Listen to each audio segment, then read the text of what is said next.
إن الحمد لله نحمده ونستعينه ونستغفره ونعوذ بالله من شرور أنفسنا ومن سيئات أعمالنا. من يهده الله فلا مضل له ومن يضلل فلا هادي له، وأشهد أن لا إله إلا الله وحده لا شريك له، وأشهد أن محمدا عبده ورسوله. يا أيها الذين آمنوا اتقوا الله حق تقاته ولا تموتن إلا وأنتم مسلمون. يا أيها الناس اتقوا ربكم الذي خلقكم من نفس واحدة وخلق منها زوجها وبث منهما رجالا كثيرا ونساء، واتقوا الله الذي تساءلون به والأرحام إن الله كان عليكم رقيبا. يا أيها الذين آمنوا اتقوا الله وقولوا قولا سديدا يصلح لكم أعمالكم ويغفر لكم ذنوبكم، ومن يطع الله ورسوله فقد فاز فوزا عظيما. أما بعد، فإن أصدق الحديث كتاب الله، وخير الهدي هدي محمد صلى الله عليه وسلم، وشر الأمور محدثاتها، فإن كل محدثة بدعة، وكل بدعة ضلالة، وكل ضلالة في النار. بعدكم حميد الله سبحانه وتعالى، kumtakia swala na salamu kiongozi wetu wa umma na kipenzi chetu mtume wetu Muhammadin sallallahu alayhi wasallam. Kama ilivyokuwa ada, kwa mujibu wa ratiba tuliokuwa nayo, huwa tunakuaga na makutano katika masiku kama haya katika sehemu hii.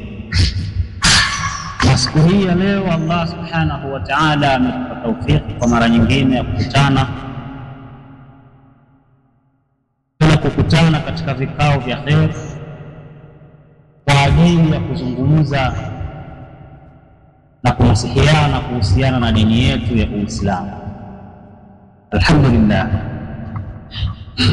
tunamhimidi Allah subhanahu wa ta'ala kwa kutupa nafasi hiyo kwa mara nyingine, lakini pia shukrani kwa uongozi wa shule ambao umeridhia ratiba hizi, na shukrani kwenu pia ambao mmenusuru muda wenu baada ya kuwa katika mambo ya laghawi,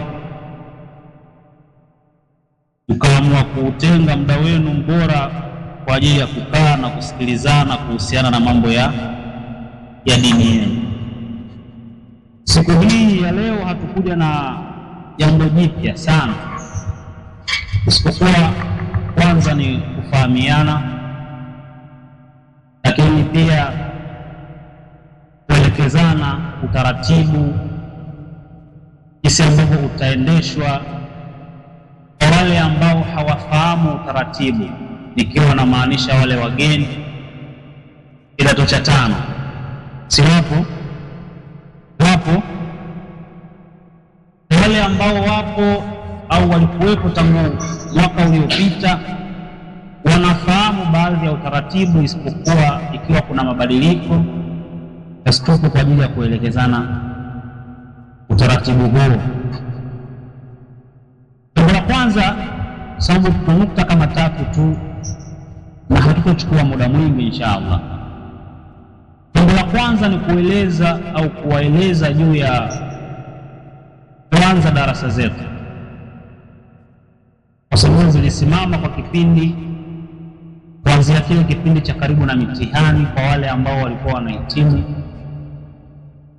tulisimamisha darasa zetu kwa kuwapisha wale mpaka wakaondoka kwa ajili ya likizo, na wale waliorudi na kuja kuanza tena, basi ratiba ndio zinaanza rasmi kuanzia wiki hii. Baada ya maelekezo haya, wiki Wiki ijayo inshallah tutakuwa tunazianza ratiba kwa utaratibu ule ambao tutakuwa tumeelekezana katika kikao hichi. Nukta ya kwanza hiyo. Nukta ya pili, baada ya kuelekezana mambo haya ya utaratibu wa ratiba, wale ambao wanakuja au wamekuja tunapaswa kuwaelekeza. Kama walipata maelekezo ya awali basi ni bora.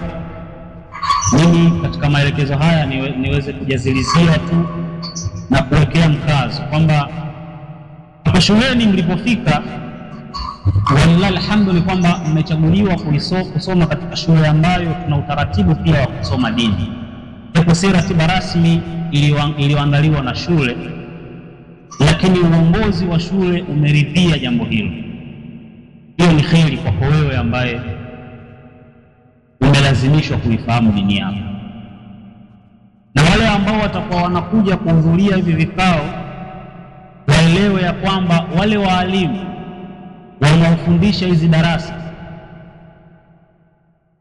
hatuzungumzii masuala ya perfectionism kwamba ni wakamilifu mno katika ilmu, la, lakini tunachukua majukumu haya na muda huu kwa ajili ya kuleana, kuzilea nyoyo, kuzilea imani, ili watu wasiwe ni wenye kughafilika wakaiacha dini yao eti kwa sababu wako bize na masomo ya kisekula. Tuelewane katika nukta hiyo. Kwa hiyo hapa mlipofika, kwa wale wageni, mmefika katika shule ambayo Allah akawapeni fursa ya kwamba kuna nyakati au kuna siku mnakaa mnaisoma dini yenu. Kama utaratibu huo mlikuwa nao mlikotoka, basi ni bora hapa mnaendeleza kile ambacho mlishakianza. Na kama ulikuwa umepiga hatua huko ulikotoka kwa vizuri katika masala ya dini, baadhi ya risala umezisoma, umefikia hatua nzuri, Qur'ani una uwezo wa kuisoma, tumia fursa hiyo kuwaelekeza wale wenzako ambao umewakuta katika sehemu hii wako nyuma, au umekutana nao katika sehemu hii wako nyuma katika hicho ambacho wewe Allah hakutanguliza. Nukta moja. Katika kujazilizia pia nukta hiyo, tunatakiwa kutambua sisi kama Waislamu, na ndio sababu ya kuwa tuko hapa, na ndio sababu ya kuwepo hizi darasa. Tunatakiwa kutambua kwamba Uislamu tuliokuwa nao umemegeka, au nikisema Uislamu nitakuwa nakosea. Waislamu katika Uislamu wao wamemegeka. Nikisema hivi tunaelewana, nikimaanisha ya kwamba sisi kama Waislamu, Allah subhanahu wa ta'ala ametupa mtihani wa kuzalika makundi katika Uislamu wetu. Uislamu ni mmoja aliuacha mtume wetu Muhammad sallallahu alaihi wasallam kama ulivyo, na hakuna kilichobadilika katika Uislamu. Hakuna ambacho kilihitajia muda fulani ufike ndipo kibadilike, la, kama vile alivyouacha mtume sallallahu alaihi wasallam mpaka leo hii Uislamu wetu bado uko vile vile. Kwa maelezo ya Qur'an na ahadithi za bwana mtume sallallahu alaihi wasallam, zile ambazo zimethibiti ziko kama zilivyo, hata zingekatika zama, kwa sababu ni dini ambayo Allah subhanahu wa ta'ala aliahidi kuilinda. Lakini ndani yake, katika wale Waislamu ambao ndio wenye dini sasa, wao ndio wamemegeka. Na kwa kuwekana sawa katika mada hizi tunapozungumzia makundi na kumegeka kwa Waislamu, kuna baadhi ya watu fikra yao huenda wanadhani ni jambo la kihistoria kwamba limebaki huko, kwamba Waislamu walimegeka zama hizo, labda zama za bwana mtume au baada ya kufa mtume, hizo karne zilizofuatia baada yake. Sasa hivi swala la makundi halipo tena, na watu fikra zao huenda ziko hivi, lakini ukweli ni kwamba makundi hayo yanayozungumzwa, makundi ambayo Mtume Muhammad sallallahu alayhi wasallam alishautanabaisha umma ya kwamba utakuja kumegeka umma wake,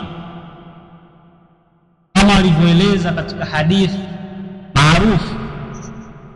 Huenda ikawa miongoni mwenu wapo walioihifadhi kwamba wasataftariku hadhihi al-umma ala 73 firqa hakadha kulluha fi an-nar illa wahida, utagawanyika umma huu juu ya makundi 73 na yote yatakuwa ni makundi ya motoni isipokuwa kundi moja.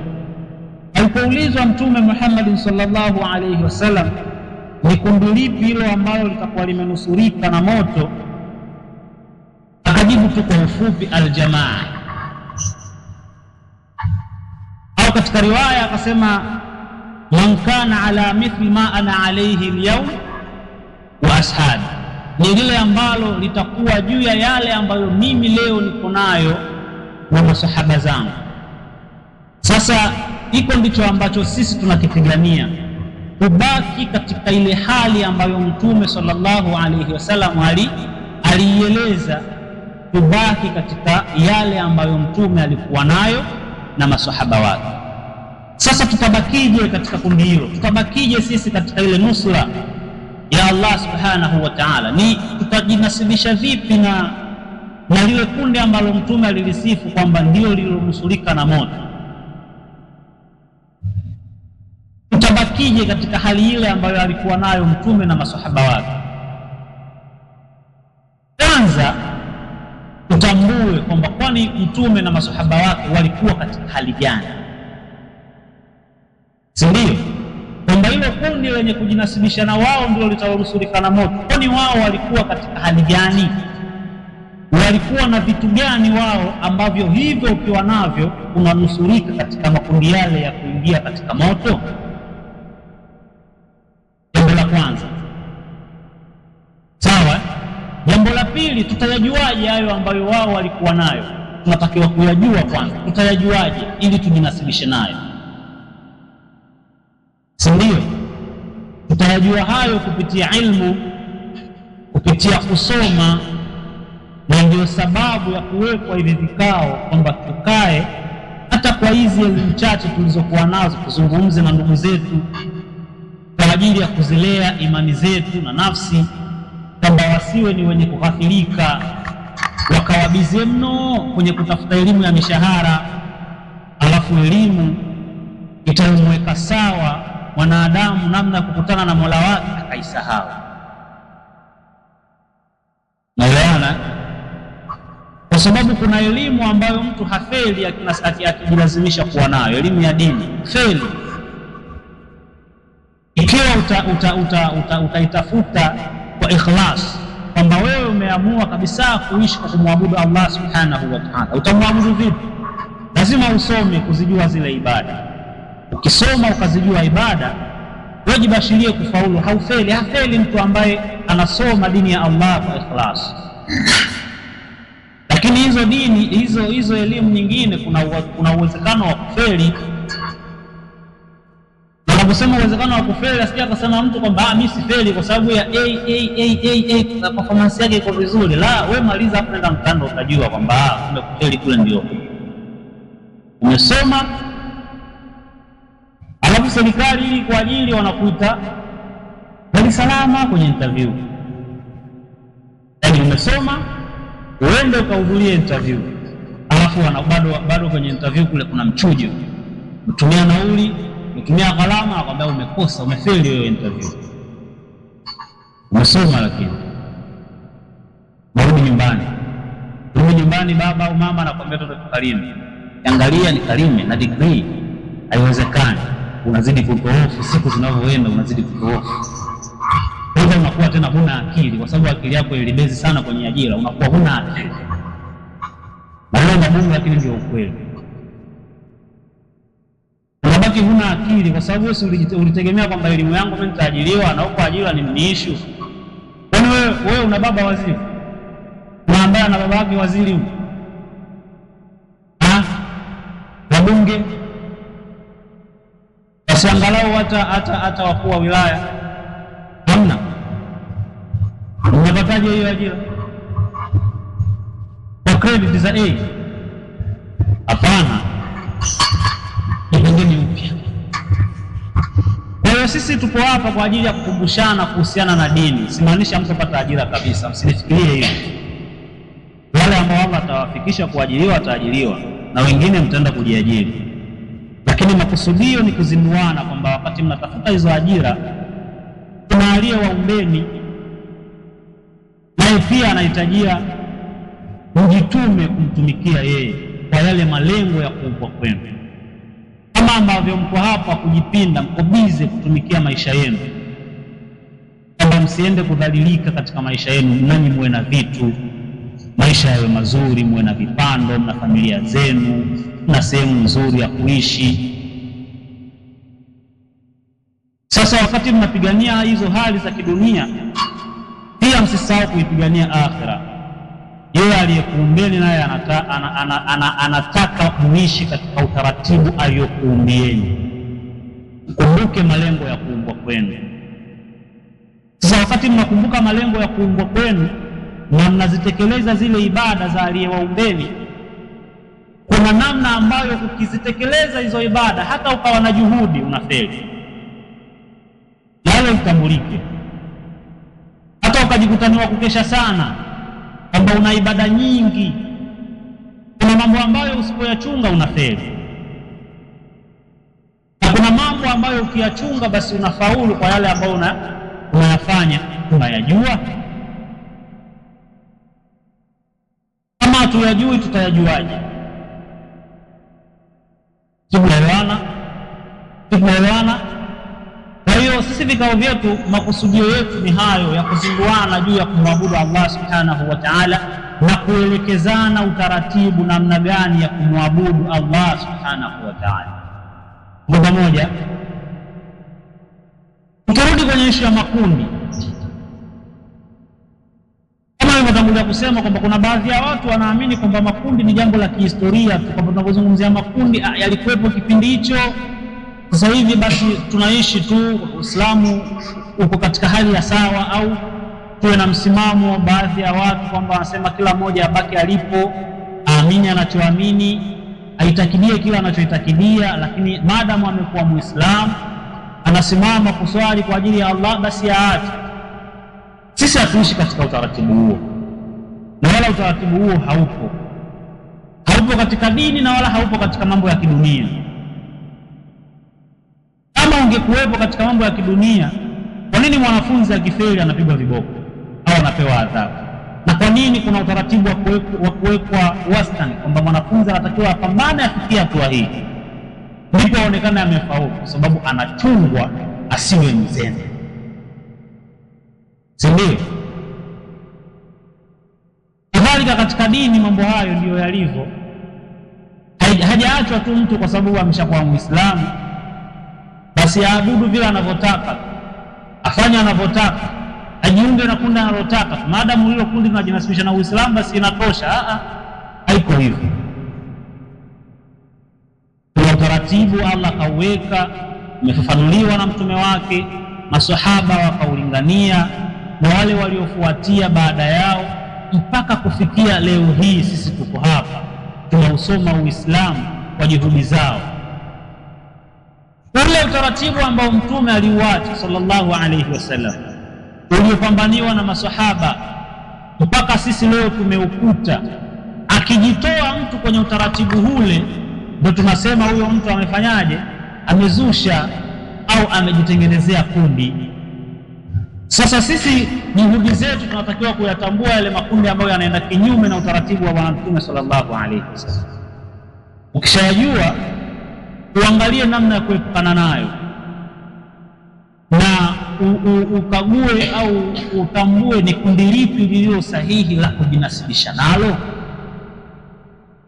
Kwa utangulizi huo, sisi hapa darasa zetu tutazozifundisha hapa, au utaratibu uliokuwepo katika msikiti huu, sisi hapa manhaji yetu ni manhaji salaf. Tunafuata utaratibu wa waja wema waliotangulia.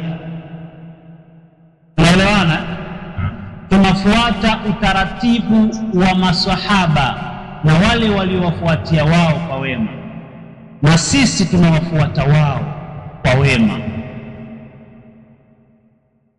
Kwa sawa, yule ambaye atasema kwamba mimi usalafi siutaki, mimi nimetoka kwetu huko, mimi tabligh, asiache darasa. Na mnasina na mshauri hivyo, asiache darasa, abaki na utablighi wake hivyo hivyo, lakini ahudhurie darasa. Unaelewana? Abaki na utablighi hivyo hivyo, lakini ahudhurie darasa. Na akija hapo wala asiongee, kae kimya na asilete kejeli, asikilize darasa, aondoke. Unaelewana? Kwa sababu gani namwambia hivyo? Kwa sababu namwambia hivyo kwa mambo mawili. Jambo moja tutalisema, moja silisema. Kwa sababu kukaa kwake darasani pamoja na utablighi wake na anasikiliza mafundisho ya kisalafi, kukaa kwake darasani sana anapata thawabu, si ndio? Sisi tunamtakia hizo thawabu. Sawa? Tunamtakia hizo thawabu. Kuna wengine wametoka huko na fikra za kikhawariji, wala asiseme kwamba masalafi hawa ashushu labda. Salafi ulianzishwa huko Marekani huko na kina George Bush. Sio watu mwambia tuletee dalili. Aje hivyo hivyo, atuone ni wafuasi wa Marekani hivyo hivyo, akae darasani. Atulie kimya, asikilize darasa. Unaona? Na wala asiseme kwamba mimi usalafi siutaki, mimi sio salafi bwana, mimi nilikuwa mzee wa jaula, afu akakaa huko. Taratibu itakuwa sio nzuri. Si ndio? Kwa sababu yeye ni Muislamu, sehemu salama yeye kwake kukaa ni wapi? Msikitini. Apata thawabu, aje msikitini. Unaona? Hiyo ilikuwa ni nukta ya pili. Nukta ya tatu, taeleza utaratibu kwa ufupi wa darasa zitavyoendeshwa, na utaratibu huu naueleza kwa mimi kwa mujibu wa ratiba tulizokuwa nazo na kwa zile ratiba ambazo mimi nitakuwa nikizisimamia, sababu walimu tuko zaidi ya mimi. Ikiwa utaratibu utakuwa vile ambavyo ulikuwa mwanzo, kwa maana kutakuwa kuna mwalimu wa fikihi na mwalimu atakuwa anafundisha hadithi, na mimi nilikuwa nadili na manhaj, na risala nilizokuwa nikizifundisha zilikuwa zinahususana aqida na tauhid. Sawa? Sasa kutokana na changamoto ambayo ipo kwamba watu wanakuja wanaondoka, tunabaki na watu wengine kwa muda, wanaondoka wanakuja watu wengine, kuna baadhi ya risala tunashindwa kuzifanyia muendelezo. Kwa sababu mathalan kuna risala tulizianza kipindi cha masomo kilichopita, watu wameondoka, kuna wengine wamerudi. Tukizianzia zile risala au tukiziendeleza zile risala tulivyoishia, kuna wengine itakuwa kwao tunawarudikia mzigo. Sisi tunaelewana? Si ndio? Kwa sababu wao walikuwa na haki ya kuanza mwanzo. Tutakuwa tumefeli, hatuyafikia yale malengo ambayo tunayakusudia. Kwa utaratibu huo sasa, kuna baadhi ya mambo tunatakiwa kuyabadilisha. Kwa mfano, hivi tunavyoanza, tutakuwa na darasa za ufunguzi. Darasa za ufunguzi tutakuwa tuna risala ya manhaj, tukiwa tunaeleza au kufafanua manhaji yetu sisi hapa katika kituo hichi. Kama nilivyotangulia kusema, ni masalafi. Kuna baadhi ya watu wanauelewa usalafi. Sasa ukisikia usalafi wanaelewa makusudio ya usalafi ni nini, na baadhi ya watu ni msamiati mpya kwao, au umekuwa wakiusikia tu kwa mtaani pasi na kuwa na ufafanuzi wa kueleweka. Sasa kuliondosha hilo, katika darasa za ufunguzi tutakuwa tukizungumzia maana, au tutakuwa tunatoa darasa za kueleza maana ya manhaji ya salaf au maana ya usalaf. Tutakuwa tuna darasa hizo za mwanzo, na katika msimu uliopita wa masomo tulikuwa tuko na kusanyo moja ambao tulikuwa tukilisoma, illa mtakun salafia faman anta. Ikiwa wewe si salafi, sasa wewe ni nani? Tulikuwa tukiisoma hiyo risala kwa ajili ya kuwekana sawa na kuwekana wazi, kutanabaishiana, kuelekezana kwamba usalafi ni nini, hilo ni salafi, na tunazungumzia manhaji ya salafi ni nini na ni zipi sifa zao. Sasa pia katika mwaka huu tutaanza nayo hiyo risala. Kwa wale ambao walianza, basi itakuwa ni kheri kwao kuongeza maarifa. Kwa wale ambao wanaanza, basi itakuwa ni mwanzo mzuri kwao kabla ya kuendelea katika masomo mengine. Huko sijiko tunafungua vitabu tunaelekezana kwamba masalafi walifanya hivi, alafu ikawa ni msamihati kwa masalafi ni nani. Sawa? Kwa tutakuwa nayo hiyo risala. Kwa wale ambao wanayo ni vizuri. Kama walikuwa wameiacha nyumbani, walivyoondoka wakasema kwamba ikiisha kisoma hakina haja tena, basi kusikiliza si dhambi, lakini ikiwa watahitajia kupata risala nyingine itakuwa ni vizuri pia. Na kwa wale ambao watakuwa na uwezo, kwa wale wageni wakasema kwamba wanahitajia hizo risala wasipate, wale ambao walikuwepo kabla yao utaratibu wanaufahamu. Kwa wale ambao wataona kwamba hakuna haja wala halazimishi mtu kuitafuta hiyo risala, madam utakuwa unahudhuria vikao vya darasa, basi hilo ni bora. Lakini kwa yule mwenye hirsi ya kutaka kujua, basi akiwa nayo ni vizuri. Baada ya hapo sasa, baada ya risala hiyo ya ufunguzi na kuelekezana hakikatul manhaj, itatofuata ni zile risala za aqidatu wa tauhid. Na sisi tulikuwa tumezichagua kusoma risala za Sheikh al-Mujaddid Muhammad bin Abdul Wahhab rahimahullah ta'ala.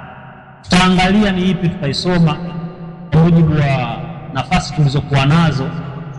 Baada ya risala hizo, sijajua tutakuwa tunasoma risala ngapi, ima 2 au 3 kwa kadri ya muda tutakaokuwa nao. Na maanisha kwa hii interview ambayo itakuwepo mpaka wale wengine watakuwa wanafanya mtihani wanaondoka. Sawa? Sio kwa muda wa mwezi mmoja, kwa kile kipindi ambacho tutakuwa nacho mpaka wale wengine wanafanya mtihani wanafanyaje? Wanaondoka.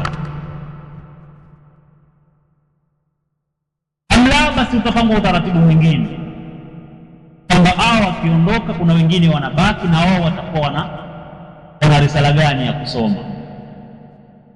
Alafu baada ya hapo sasa kutakuwa kuna darasa maalum zile za adab na akhlaq kwa ajili ya kupeana maelekezo kwa wale ambao watakuwa wanaondoka.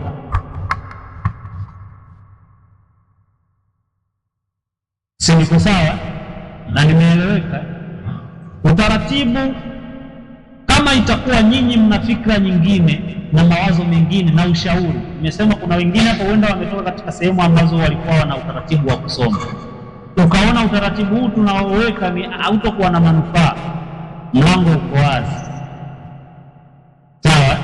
Mlango uko wazi, utaleta ushauri, utaelekeza kwamba hapa kulingana na muda uliokuwepo kwa risala hizi au utaratibu huu ifanyike hiki na hiki, lakini sisi mawazo yetu ni hayo kwanza. Mwelewana? Jambo la mwisho ni kwamba hapa kuna viongozi, sindiwe? Hapa kuna viongozi. Hizi ni nasaha, hizi hazihitaji dalili, hazihitaji aya wala hadithi.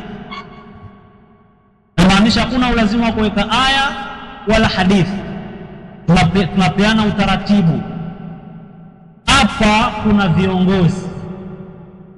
Viongozi kazi yao inafahamika, ni kusimamia majukumu. Sawa? Hapa sizungumzii kiongozi wa taaluma, rais wa shule, sijui kiongozi wa mazingira, la. Si mnaelewa na wakusudia? Mnaelewa? Wao kazi yao ni kusimamia majukumu ya uendeshaji wa shughuli za kidini hapa msikitini. Unaelewana? Miongoni mwa sifa zetu tunazojipamba nazo sisi masalafi, sawa? Kwa msamiati usikie kusema kwamba alisema masalafi maswahaba, sasa mbona yeye na yeye anajiweka kwenye maswahaba? Taelewana. Sawa? Miongoni mwa taratibu tulizokuwa nazo sisi masalafi ni kuwatii na kuwasikiliza viongozi wetu. Unaelewana? Sio hai nzuri ya Muislamu anapewa maelekezo na kiongozi wake, akamnishia, iwe kimya au kwa kumpazia sauti, sio miongoni mwa taratibu zetu sisi kama Waislamu. Naona nikisema sio taratibu wetu sisi kama Waislamu, Uislamu kwa ujumla, hata kama mtu anajipamba na kundi jingine kwamba mbona makundi fulani yule amesimama salafi, sisi sio sifa ya masalafi, mimi sio salafi, beta bi, kwa hiyo mimi wewe uniamrisha. Uislamu kwa ujumla, na ambaye atasema kwamba mimi sio salafi bwana, kwa hiyo wewe uniamrishe kwa sababu wewe ni kiongozi wa masalafi, huyo atuambie kundi lake ili tumtie katika makundi 72 yale ya motoni, na tusiti kulifanya hilo, kwa sababu hakuna kundi ambalo litanusulika na moto isipokuwa litalofuata utaratibu wa Bwana Mtume sallallahu alaihi wasallam. Kama kuna ambaye anafahamu kwamba kuna kundi ambalo litanusulika na moto kwa sababu limejikita kufuata utaratibu wa Mtume kinyume na kundi hili la Ahlus Sunnah wal Jamaa, tuletee.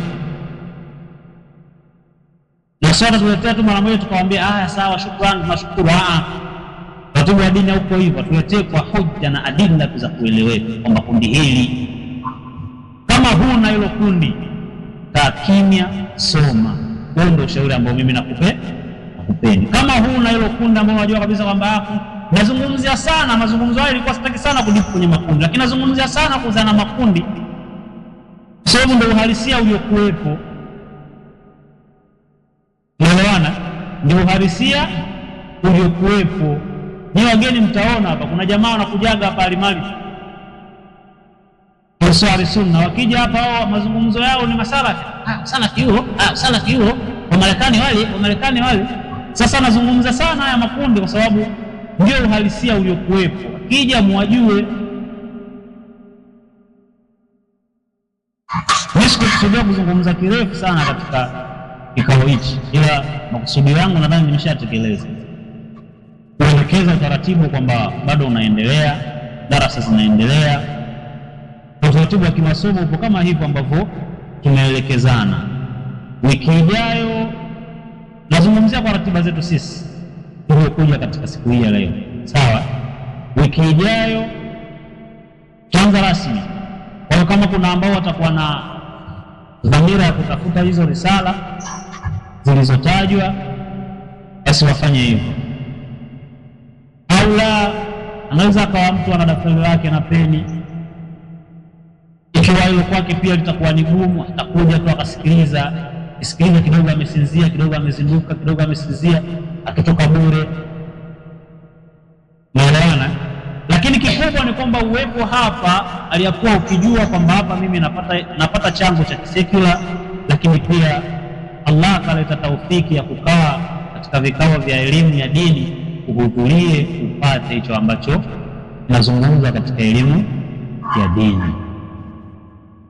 Yone wewe una bahati sana kuliko watu wengine, na baadhi ya shule hazina utaratibu huu. Wamejitahidi sana, basi wanakaa msikiti, wanafika, wanaswali, wanaondoka. Wengine hata hiyo swala hawaijui. Madamu shule na msikiti, basi msikiti si ule tu, naenda mara moja na inama narudi, anaenda na inama anaondoka, swala haijui. Jisikie upo katika bahati sana, umefika katika shule ambayo unaweza ukajifunza nini swala. Na hilo sisi tuna ibra nalo, kwa sababu kuna baadhi ya watu wametoka hapa, tunawasiliana nao leo hii, wana nafasi katika maisha yao huko walikoenda mitaani katika minasaba ya dini. Kuna wengine pia sasa hivi ni viongozi wa dini, chuo, wametoka hapa. Kuna wengine wamekabidhiwa na misikiti kabisa, bwana ndio umerudi Sheikh, umeenda kusomea ualimu, umerudi Sheikh, basi msikiti huu amepewa msikiti. Anafeli vyote huyo, kaajira kakosa, lakini ana kaajira ambapo anamtumikia Allah subhanahu wa ta'ala, hajakosa vyote huyo. Bwana nitofautisheni na hao wapiga magoma huko, lazima mwe tofauti. Waislamu wanalazimika kuwa tofauti, kwa sababu Uislamu ni dini ya elimu, sio dini ya kusomea mtu kwa niaba. Akisoma askofu tu akija na masafu na nini Biblia yake kunua namba ngapi inatosha, wewe kwako ni kuna kile tu. Uislamu hauko hivyo. Ndio maana katika Uislamu hata shekha akikosea anasema kuhusiwa kwamba shehe, hapo kuna khata, kuna makosa hapo, na makosa hapo, na shehe anarudi ajua kabisa hapa nimekosea. Ndio Uislamu uko hivi.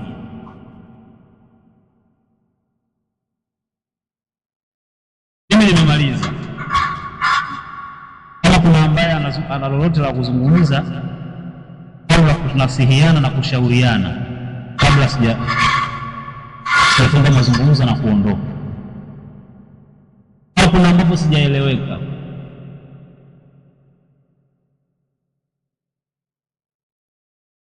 nadhani sina jipya.